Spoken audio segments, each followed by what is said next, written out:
What's up, everybody, and welcome to The Early Edge. We are 3 days away from the new year. It's almost 2024. We got the college football playoffs coming up. We got a bunch of bowl games. Tonight, we've got Thursday night football. A lot to talk about. By the way, December 28th, it's my sister's birthday. She lives in Melbourne, Australia. Everybody in the chat say happy birthday, Lillian. It's 2 a.m, so she's not watching. But the point is, happy birthday, Lillian. All right. Let's see what we did on the recap screen yesterday. Well, NBA didn't go so well, but everything else pretty great. Those site plays that we keep putting up, and by the way, we got a couple more today. Those did really well yesterday. I hit my Virginia Tech play.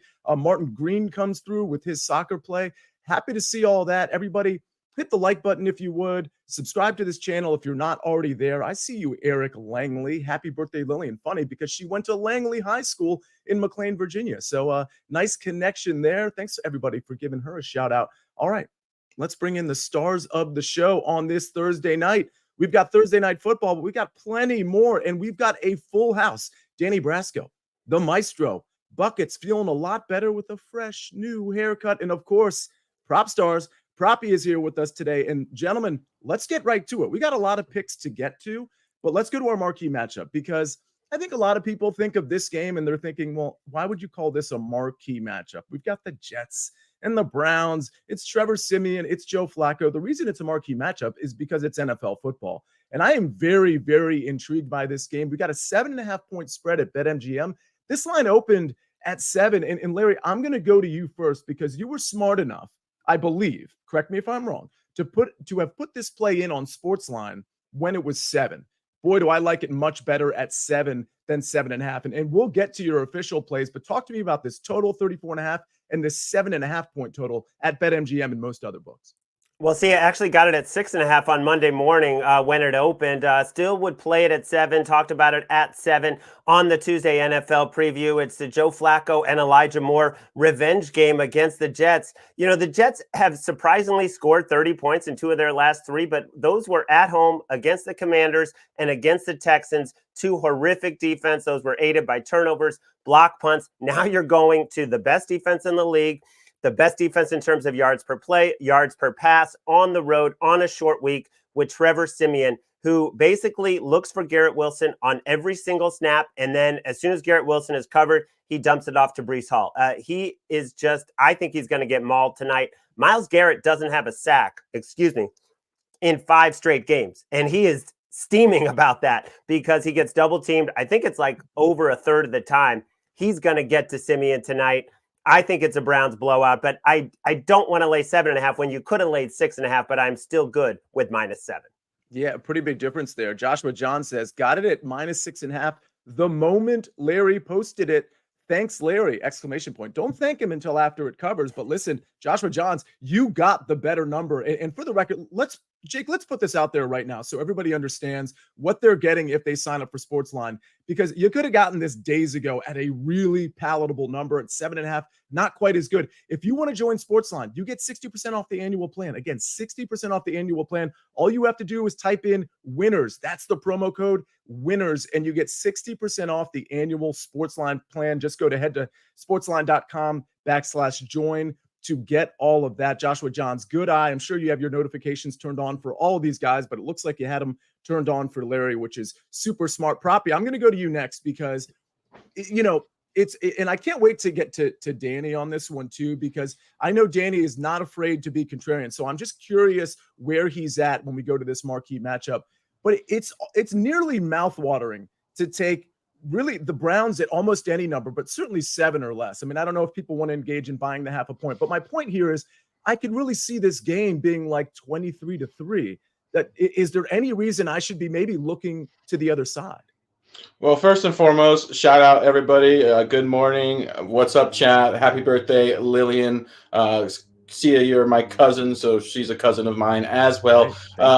I do want to mention, I have a statement I want to rescind. When I was talking about breaking down the Ravens versus the 49ers, I mentioned the winner, the quarterback who won that game, would ultimately be crowned the MVP. I think the winner of this game, we're talking Trevor Siemian, we're talking Joe Flacco, will ultimately be the MVP So a lot of stakes on the line tonight in this marquee matchup. Just kidding. All kidding aside, I really just think this is too many points. This is going to be a low-scoring environment. I know the consensus. I might be on an island here as far as backing the Jets. Larry broke down Trevor Siemian. That's really not much different than we had Zach Wilson at quarterback. It was locking on to Garrett Wilson and then dumping down to Conklin or Breece Hall if Wilson was covered. Same thing with Trevor Siemian, just not a lot there. I think we're going to see a concentrated dose of Breece Hall. Will it be ultimately very effective? Probably not, but these are two elite defenses. We have a very low total here. I just think it's going to be a low-scoring environment with a ton of rushing. I think 7.5 points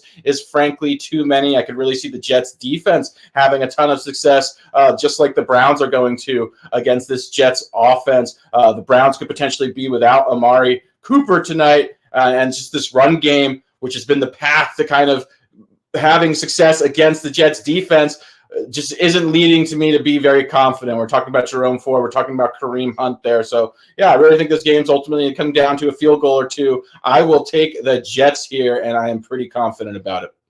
Oh, I like that. I love the confidence on the contrarian side. Larry, go ahead. I heard confidence. Is that a showdown? How much confidence? What number are we talking, Maestro? 7. Let's do it. Jake, play the music. Let's go. It's gonna be a showdown. Contrarian confidence is my favorite confidence. We see Buckets dancing. He really is feeling better. Danny, before we go to you, I need to go to Buckets real quick. I don't think we built the graphic. For whatever reason, maybe T. Siemian, Jay Flacco, maybe it's just like, well, they're all going to throw interceptions. So who knows? But Buckets, if you had to pinpoint one, T. Siemian, don't worry about his first name as usual. Jay Flacco, which one of those two throws the INT? Having to pick between Theodore Siemian and Jordan Flacco is definitely difficult here, Sia. But I actually checked the odds over on MGM, and they're both at minus 200 as of this morning. So it feels like kind of a cop-out to pick either of them. I feel like the only way you can play that is if you take both of them, perhaps. So that's where I'm leaning for the no-fly zone today. But yeah, big fans of, I forget what names I just made up, Theodore and Jordan, I think is what I said. I mean, he does look like a Theodore now that I think about it. I don't know that Joe Flacco looks like a Jordan Flacco, but maybe another J name we can think of. He looks like a Joe. Joe Flacco looks like a Joe. Danny, you look like a Danny, and you look like the guy that typically has something to say that's maybe not conventional. So listen, we'll get to your official pick, but when you look at these odds, Browns minus 7.5 at home, short week, over under 34.5. What's the first thing that comes to mind? The first thing that comes to mind is defense. And both of these teams, I'd say for the Jets, their best offense is their defense. Their offense betrays them so often with short fields, bad field position, that they've had to rely on turnovers and sacks to keep them in games and special teams. This is going to be tough sledding for them, I think. I really like the analysis that you guys gave to lead this because it kind of sets up my, like Sia alluded to, contrarian angle. Remember, always sports books, their goal is to get dual-sided action. They want 50% of people, if they can, to bet on one side and 50% to bet on the other. They automatically win on the juice, right?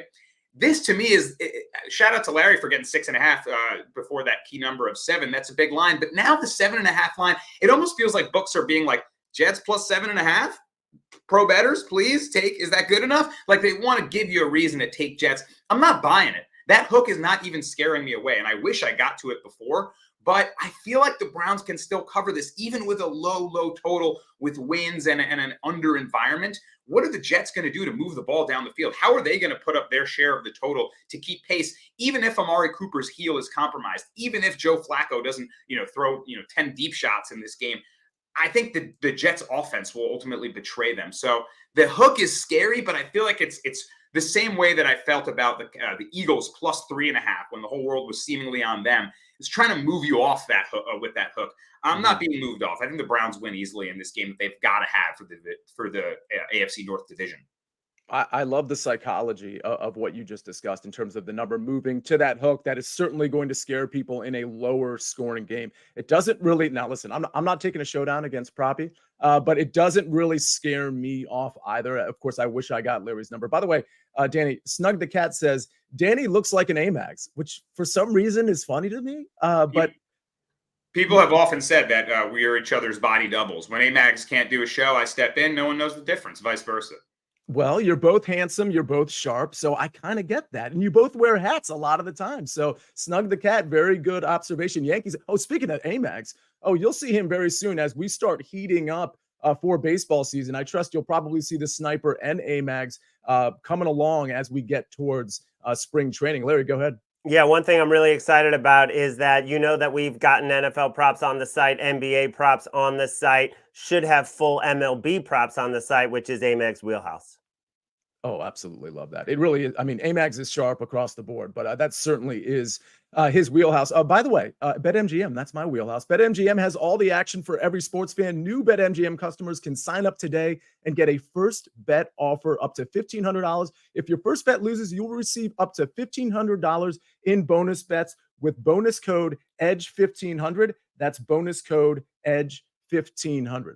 All right, ladies and gentlemen, we got to get to our best bets, our main plays. And as I look, I see we got a lot of people watching. We only have 109 likes as I check right now. So we're going to take a break while you guys think about what you've done or what you haven't done. And hopefully, while you're watching this message from our partners, you're hitting the like button too. There's more than just pride on the line.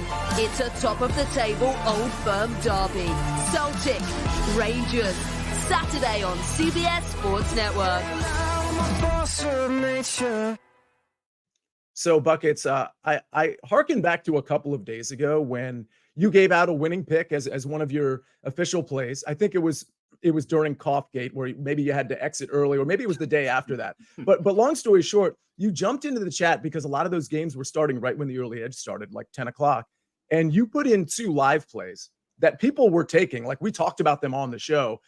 And those both hit too. I think you're on like a pretty incredible streak. Maybe you could tell us, maybe it's not incredible. Maybe I'm making all of this up. Either way, you've got a soccer pick for us, but I'd love to know, how's soccer been going? See, the number one rule when you're on an incredible streak is you don't bring up the incredible streak. You ignore I did that to Tim Doyle yesterday. Just did that to Tim, and now you have cursed me. So I apologize in advance to everyone for my play today. If it does not hit, it is not his fault. His fault. Make sure I point the right way, right there. But listen, we still have EPL today. It's a pretty dead day across the board, but we have one match that I really, really like here. And it is, of course, that matchup between Mikel Arteta's Arsenal and David Moyes' West Ham. And this is a bit of a tricky one, but we're going to keep things very simple here. We're taking, again, both teams to score at -115. And when you're betting on BTTS in an Arsenal match, you're not actually betting BTTS. You're betting, can West Ham score? And I say, yes, they can, for 2 simple reasons. Number one, Arsenal is exhausted right now. They just had to travel to Anfield and play against Liverpool. And whenever you have to do that, you were tired for a couple of weeks after that matchup. And the second thing is West Ham specifically scores on the road. They have a BTTS rate of just 50% when playing at home. But when West Ham are the visitors, both teams to score have hit in 89% of their matchups.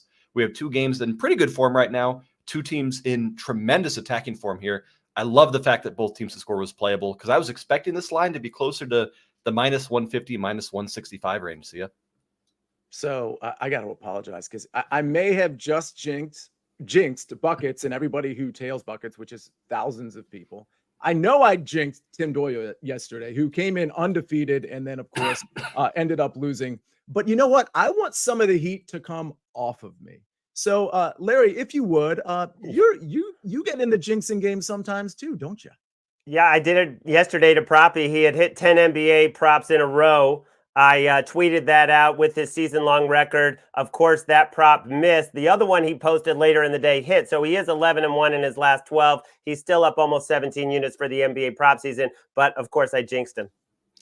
I mean, see ya. Real quick here. If you want to fade the jinx here, if you would have bet correct score on this matchup, 0-0 on MGM, that's plus 1,200. I'm just going to throw that out there to cover my bases a little bit here after what Sia said. Danny, go ahead. I'm on. You're betting that. Okay. Yeah, sorry, everybody. I'm doing that to everybody at this point. Proppy, 11-1, not bad. Danny, you've got a pick on this NFL game. Talk to us about it. Let's do it, Sia. So I'm looking at both the spread and the total in this game. And on BetMGM, you can essentially put together a same game parlay that works like a 6-point teaser and manipulate the spread and the total to get Browns -1.5 and under 40.5 at -110. On BetMGM, even better odds than you're going to get on a typical 6-point teaser, which is normally around -120. So I do like this line. We talked about the spread already. We feel like, oh, is that 7 and the hook scaring you off? Well, ultimately, we think the Browns are going to win this game against Trevor Siemian-led Jets that I just don't know how they're going to move the ball on the road on a short week where Robert Saleh is 0-5 straight up and against the spread as Jets head coach. Tough on a short week against one of the best, maybe the best defense in the league against a frustrated Myles Garrett. As good as the Jets defense has been, the past DVOA is actually even better or on par for the Browns. So with Amari Cooper potentially sidelined, maybe the scoring comes down a little bit, or even if he's limited. I know a lot of people have been looking at Joe Flacco and him connecting on these huge bombs, but look at the total. It's still at 34.5 and it's coming down. We know Thursday night, short week, primetime unders featuring the Jets have been very profitable. And even though Flacco has gone over a number of totals that have been set around this range, the money in the market still respects the under. Wins should impact this total. And again, I don't think the Jets will be a dance partner that contributes to the scoring in this one. So I could see it like an earlier prediction someone made. Maybe it was Larry, 23-3. I mean, that sounds about right to me. I like this game to stay under the total. You could definitely see a world where the Browns park the bus, speaking some buckets language, kind of coast to that win that they have to have for their division. And just maybe run the ball behind Ford and Kareem Hunt with the lead. Make sure that the Jets defense, which is the best feature of their offense, doesn't end up scoring on the Browns and take this game. So give me this 6-point teaser, same game parlay on BetMGM of Browns -1.5 and under 40.5. I love how you phrase things. You used the word betrayal when we were talking about the marquee matchups. Park the bus. Larry, you chimed in with you thought Trevor Siemian was going to get mauled. Listen, this is artistry at work. It's not just the picks. It's the act of giving the picks. Everybody really just leveling up their game. I'm super, super impressed. And I like that pick too. I mean, obviously getting the Browns to less than 2 in a game that is probably not going to have a lot of scoring. I mean, I'm trying to look at this game and I'm trying to figure out how the Jets score, let's say 17. I just don't see it. And I do think the park the bus thing is really in play, which actually feeds into my play. But before we get to my play, let's talk about the 2 SportsLine side picks, which for the record on this show, we're 2-0 yesterday. First of all, we got the Pop-Tarts Bowl, which is, all these bowls have hilarious names. The Pop-Tarts Bowl has a hilarious trophy, by the way. There's it's like a toaster on top and you can put 2 Pop-Tarts in it. Go check that out on Google after this show if you haven't seen it already. But anyway, NC State, Kansas State. Our site pick is the over in this one, over 47. By the way, favorite flavor of Pop-Tart. I'm on an island here. I'm contrarian. I'm Jets here because when I grew up for breakfast, I had a lot of sugar in my diet, unfortunately. I had chocolate Pop-Tarts. That was my favorite. And I ate them kind of like a Reese's peanut butter cup where I'd eat sort of the outside fringe parts and then I'd sort of peel the middle part to get to that gooey, sugary part at the end. But chocolate was my favorite. I never got into the fruity Pop-Tarts. That's just me as just kind of a sugar addicted kid, I guess. But I mean, there's sugar in all of them, I guess. But okay, sorry about that. That's the Pop-Tarts Bowl. NC State, type in your favorite flavor of Pop-Tarts in the chat. NC State, Kansas State, over 47. The next one, Arizona, EC in the house. Arizona -2.5 versus Oklahoma. This game is at 9:15 p.m. Eastern Standard Time, whereas that NC State, Kansas State game, that's at 5:45. So we've got 5:45 and 9:15, 2 side picks. Arizona -2.5. All right, well, we got to get to my pick. We got to get to Proppy's pick. We got to get to the Maestro's pick. Before we do that, one more message from our partners. We need your sports news anywhere. We've got breaking news to bring you. Then get your sports anytime you want them. Big trade news overnight to discuss. Because we know you need sports all the time. A lot of movement in the rankings this week. A legend adds to their legacy. We're bringing you that breaking news right here on HQ. CBS Sports HQ, anywhere, anytime, all the time. Chris Kish says, ugh. Can we say toaster strudel is greater than Pop-Tarts and move on? No, we can't. I believe somebody, Buckets, you agree with that. You're a toaster strudel guy. I think that's a generational thing. Are you toaster strudels over Pop-Tarts? I don't think it's a generational thing. With all due respect, I think it's an intelligence thing. You are getting just more everything out of a toaster strudel. Pop-Tarts are bland. They are dry, and they're like, someone's in my apartment. I'll be right back. Sorry, continue. See, that's the Pop-Tarts police saying no, thank you. And listen, Pop-Tarts are dry if you don't properly toast them. They have to be properly toasted, just like a toaster strudel. That's my take on that. Best Pop-Tart flavor, s'mores, says EQ. Nicholas Edwards says s'mores as well. Oh, I've never actually tried that one. We've got a lot of toaster strudel over Pop-Tarts. Okay, let's get to my pick. Jerome Ford, over 46.5 rushing yards. I'm going to keep this short. I'm going to start with the end here. And I think Danny Brasco fed into this really well. I think you're looking at a park the bus situation where you're going to see some Jerome Ford, some Kareem Hunt, and maybe even some Pierre Strong late in this game as the Browns are trying to protect the lead. And I'll say this, Jerome Ford hasn't exactly been the model of efficiency from a yards per carry standpoint. But two things. One is the game scripts have really favored Joe Flacco passing. I don't think we're going to see that here. And you see that in Joe Flacco's passing yard total. It's 233.5. I think most people, given how much Joe Flacco has been passing the ball successfully, I think most people would have assumed, oh, this is going to be north of 250. I think we're looking at a game where Joe Flacco just doesn't throw the ball a ton because they don't need to. And Jerome Ford likely to get 13 to 15 carries. Again, even if he's not efficient, this total is so low at 46.5.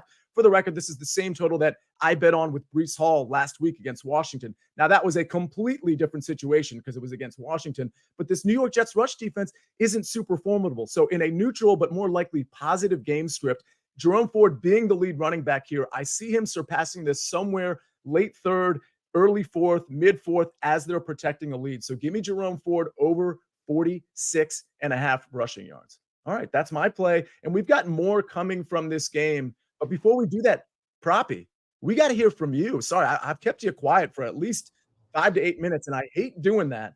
But you're going to come at us with an NBA prop. And again, I didn't jinx it. Larry jinxed it, but he did note your record, how many units you're up in this NBA season. And I got to give you a lot of credit here because the NBA has been very tough to bet, both from a sides, total, and prop standpoint. It's just been really tough, and we know why. It dates back to last year and the year before that. There's a lot of moving parts, but you have managed to pinpoint the static parts, and you've been playing your props, and they've been hitting, and I love it. So talk to us about the prop you have tonight. Thank you, Sia. Yeah, I've got a prop that I like quite a bit. I'm going to target Spurs point guard, and I say that in quotations because he is not a real point guard. Jeremy Sohan, we're going under a combined 11.5 rebounds and assists. Future Hall of Famer Greg Popovich, Spurs head coach, phenomenal coach, did something very interesting in the offseason. He anointed Jeremy Sohan as the starting point guard of the Spurs team. Sohan is a second-year player out of Baylor. He's 6'10". He's lengthy. He rebounds the ball well, but really is not a natural playmaker whatsoever. The Spurs also have a pure point guard on their roster in Trey Jones. It has been a very unnatural fit for Sohan running the point for this team, and the underlying metrics have been just absolutely dismal for him. He has been completely inefficient as a point guard. I personally feel that the only reason this is happening is so they can collect more lottery balls, so they build towards their future, considering it's Wembanyama's rookie year, and the Spurs are obviously building for the future around Wembanyama. If Trey Jones was running point guard, it would result in them playing better basketball, getting some more wins, maybe pushing for the 7th or 8th seed in an absolutely loaded and stacked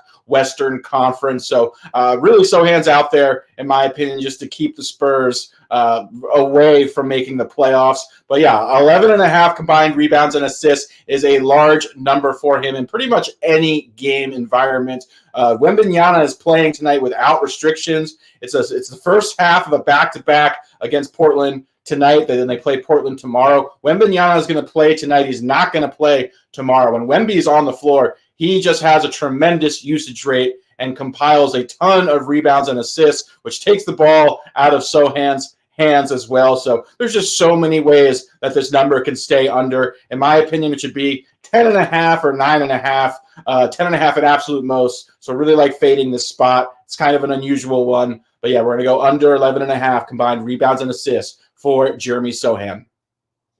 Riley Gates says, we need a Buckets update, please. Everybody is worried. Buckets is back. No burglaries reported. No emergency phone calls needed. Buckets, you're good to go, right? Yeah, we're all good. My apartment maintenance stopped by, but Freya's a little protective of the place, so I just got to make sure that everyone says hi the right way, you know? Shout out to Frey. Everybody in the chats, give a shout out to Frey. Give a hello to Frey. I bet you she can read the chat. She's that smart. She's getting all her picks right, by the way, which is super impressive. Speaking of getting their picks right. Oh, by the way, Danny, go ahead. I just wanted to say I love listening to Proppy talk NBA. Like, I haven't been watching too much Spurs basketball, but that sounds like the most cerebral, hilarious Hall of Fame tank job that Popovich could ever be. Like, let's put a 6'10" guy out. Point. No, I'm just trying a new. No, he's completely tanking in everyone's faces less than halfway through the season. I'm 100% tailing that. Yeah, I love Popovich.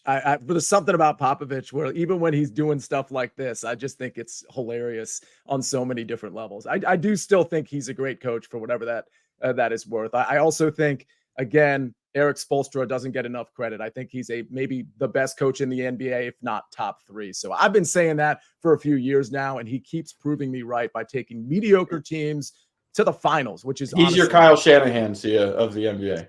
There we go. He's the Kyle Shanahan of the NBA. Absolutely love that take. All right, Maestro, we gotta finally get to your take now. I mean, I kind of gave it away early in the show, but you do have a couple of plays here on this Browns Jets game. And by the way, there were questions about college football and college basketball. So again, I kick you right back to SportsLine. Don't forget that promo code if you're not already a member, but there's going to be college basketball and college football plays on SportsLine. Like, they're already there. In fact, there's a play I'm considering. I'm not there yet. I have a lean to Rutgers, but I need to look into a couple things a little bit more. That game's at 2:00. If I have a play, don't worry. I'll put it in plenty of time, at least a couple hours early, maybe even a few hours early if I get there on this Rutgers game. But right now, I don't have any official plays in college football, but SportsLine is full of them. All right, Maestro, it's your turn. Jets, Browns, go. Trevor Siemian under 177.5 passing yards. I'd play it down to 174.5. This guy used 49 pass attempts against the worst pass defense in all of football at home last week to get to 217 yards. And it was a big struggle. He targeted Garrett Wilson 16 times, Breece Hall 15 or 16 times. And that was basically it. Tyler Conklin got a couple. He locks in. He's not going to have on one receiver. He's not going to have a lot of time. The Browns, number 1 across the board in terms of every metric of pass defense. They've held 3 quarterbacks under 110 passing yards. The only way I think he gets there is if the Browns get a big lead and they let up some garbage time passing in the fourth quarter, which is a possibility. But I just do not see Trevor Siemian getting over this number. I think the Jets are going to try to run the ball because the Browns are not nearly as dominant stopping the run. And I was just so unimpressed by him last week against the Commanders. And now this is going from the worst pass defense to the best. I think he's in trouble tonight. All right. I like that play quite a bit. Steven Max says Miami's 0-5 against the Big East. Miami is just not good at covering football games. I assume you're referring to the Miami Hurricanes, the bowl game that I just referenced. But Larry, I like both of those plays. I mean, I don't see Trevor Siemian having anything remotely close to a good game in this one. And of course, I do still like the Browns game. Chris Kish bringing up the early wedge. I do want to, just from a programming standpoint, we haven't really pinned down the exact time, but we are bringing the early wedge back. So don't worry there, Chris. It's probably not going to start at the Century Tournament of Champions, which is about a week and a half from now. But it will be soon after that, probably around the Farmers, if not before. We're going to have the early wedge back. So stay tuned for that. That is a very, very profitable show based on our numbers last year. All right, let's look at the recap screen real quick. We got a lot of picks here. I've got Jerome Ford over 46.5 rushing yards. Danny Brasco, same game parlay, Browns -1.5 with the under 40.5. That's at -110. Love that number. Maestro, Browns -7. Trevor Siemian under 177.5 passing yards. Propstarz, Jeremy Sohan under 11.5 rebounds and assists. Buckets, Arsenal, West Ham, both teams to score. Site plays 2-0 yesterday. Let's see if they can go 2-0 today. NC State, Kansas State over 47, and Arizona -2.5. Ladies and gentlemen, a show packed full of picks. Hopefully you got something out of it. You know, what we like to do is give you some of the information behind the picks so that maybe you can start getting the wheels turning and thinking about your own picks with us.